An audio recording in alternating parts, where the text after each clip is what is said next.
Oke, bismillahirrahmanirrahim. Assalamualaikum warahmatullahi wabarakatuh. Selamat siang semuanya. Perkenalkan, nama saya Nur Hakim Sutrisno.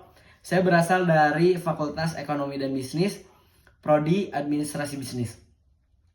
Pada kesempatan kali ini, saya ingin menyampaikan materi terkait strategi menjaga kesehatan mental di era digital. Oke. Sebelum saya melanjutkan materi yang ingin saya sampaikan, saya ingin menyampaikan satu fakta terlebih dahulu, yaitu lebih dari 50% orang ketika dia bangun tidur di pagi hari, hal yang pertama dia lakukan sebelum dia melakukan aktivitas selanjutnya yaitu apa? Betul, yaitu mengecek handphonenya terlebih dahulu. Kebiasaan kecil ini memang terlihat sepele, tapi sebenarnya menggambarkan betapa dalamnya teknologi itu masuk ke dalam kehidupan kita. Dan di balik semua kemudahan itu, ada satu tantangan besar yang sering kita abaikan, yaitu menjaga kesehatan mental di era digital. Oke, hari ini saya ingin sharing mengenai strategi menjaga kesehatan mental di tengah gempuran media sosial, FOMO, dan standar hidup yang sering tidak realistis. Kemudian era digital membuat kita terhubung 24/7. Kita bisa dapat informasi dengan sangat cepat. Kita bisa belajar dari mana saja. Bahkan kita bisa membangun karir lewat internet. Nah, tetapi di sisi lain hadir juga tekanan seperti perbandingan sosial atau social comparison, kemudian cyberbullying, kemudian overthinking, kemudian kecanduan media sosial, kemudian burnout karena terus-terusan online. Nah, karena itu memahami strategi menjaga kesehatan mental bukan hanya penting, tetapi sudah menjadi kewajiban bagi generasi mahasiswa dan generasi digital seperti saat ini. Seperti itu. Oke. Kemudian saya akan lanjut ke materinya. Yang pertama, strategi yang harus kita lakukan untuk menjaga kesehatan mental di era digital itu yaitu yang pertama, batasi konsumsi digital ya, atau digital minimalism. Kita bukan disuruh anti teknologi, tetapi menggunakannya dengan sadar. Menurut berbagai studi psikologi, penggunaan media sosial lebih dari 3 jam sehari itu meningkatkan risiko kecemasan dan stres. Nah, strateginya apa? Caranya apa yang harus kita lakukan untuk menghadapi situasi ini? Yang pertama, atur screen time. Yang kedua, matikan notifikasi apabila tidak penting. Ya. Kemudian yang ketiga, sediakan waktu no phone zone. Ya. Jadi dalam kehidupan sehari ini kita harus benar-benar bisa memanage waktu yang akan kita lakukan. Ya. Kita harus bisa memisahkan hal yang penting dan mana hal yang lebih penting. Ya, dan kita harus bisa benar-benar meminimalisir hal-hal yang sekiranya tidak penting, ya seperti itu. Karena dari studi psikologi juga banyak mahasiswa yang mengurangi notifikasi IG dan TikTok itu melaporkan bahwasanya produktivitasnya mereka naik dan lebih fokus dan tidurnya itu lebih nyenyak. Seperti itu. Kemudian yang kedua, kelola perbandingan sosial di media sosial, ya.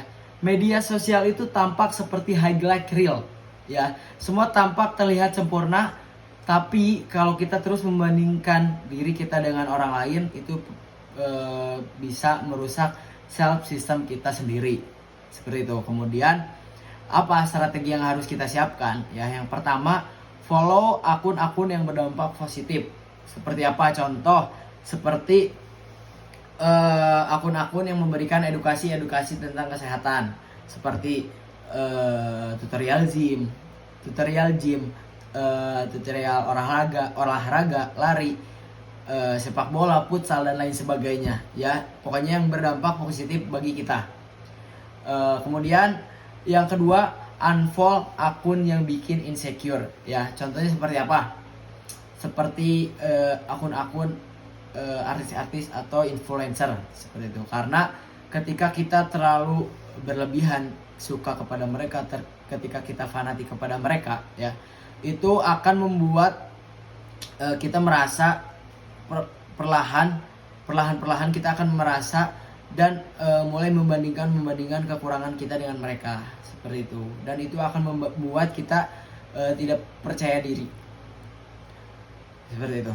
Kemudian yang ketiga, sadari bahwa yang ditampilkan di media sosial itu adalah bukan kenyataan penuh, ya, karena banyak juga influencer itu dia mengkonsep terlebih dahulu apa yang akan dia tampilkan, jadi itu semua tidak real, ya, banyak seperti itu. Kemudian yang ketiga,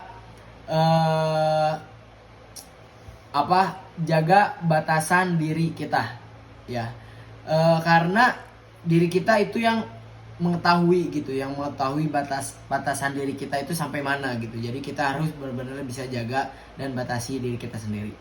Strateginya apa? Yang pertama, pisahkan waktu belajar, kerja, dan istirahat, ya. Jangan kita satukan atau bahkan kita tukar gitu. Jam kerja dibuat belajar, jam belajar dibuat kerja, jam kerja dibuat tidur, istirahat, ya. Itu tidak boleh, ya, harus bisa kita managing waktu kita sendiri. Kemudian yang kedua, jangan merasa wajib untuk membalas chat, WA atau DM dari orang lain, gitu ya, karena boleh kita balas cuman secukupnya saja gitu. Jangan terlalu kita prioritaskan sebagai posisi pertama.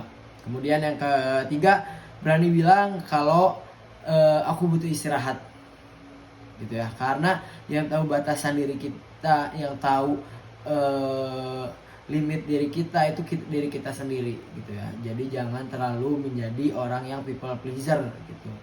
Ajak di sini, ayo gas, diajak nongkrong ke sini, gas, ya. Emang people pleaser itu bagus gitu ya, membuat orang lain bahagia, tapi kita harus care terhadap diri kita sendiri juga gitu. Jangan karena kita terlalu sering membahagiakan orang lain, kita lupa membahagiakan diri kita sendiri, seperti itu ya.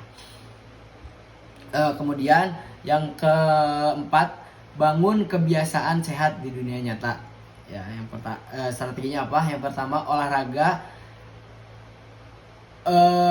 Usahakan olahraga itu ya 10-20 menit setiap hari, ya. Olahraga itu nggak perlu berat, nggak perlu lama, yang penting kita bisa konsisten, bisa setiap hari kita lakukan, ya. Minimal banget 10-20 menit per hari. Kemudian tidur yang cukup, kemudian punya hobi tanpa layar, ya. Contoh, baca buku, bermain musik, menggambar, ya, pokoknya hobi yang bisa menjauhkan kita dari layar, gitu ya. Jadi dalam satu hari itu kita harus punya waktu untuk kita sendiri tanpa layar, gitu ya. Itu. Oke, itu tadi materi yang dapat saya sampaikan. Sebagai generasi digital, kita memang hidup berdampingan dengan teknologi, tapi jangan sampai teknologi yang kita kendalikan justru malah balik mengendalikan kita sendiri. Hari ini kita sudah bahas beberapa strategi untuk menjaga kesehatan mental. Yang pertama itu digital minimalism, yang kedua mengelola perbandingan sosial, yang ketiga membuat batasan diri, dan yang keempat membangun kebiasaan sehat di dunia nyata, ya. Semua itu sederhana tapi sangat berdampak jika kita lakukan dengan konsisten, ya. Mulai hari ini, mulai detik ini, kita coba satu langkah kecil untuk berubah, ya. Satu langkah kecil, dua langkah kecil, step by step untuk menuju perubahan itu, ya. Itu saja yang dapat saya sampaikan. Terima kasih, semoga bermanfaat dan memberikan perubahan buat kalian. Saya Nur Hakim. Assalamualaikum warahmatullahi wabarakatuh.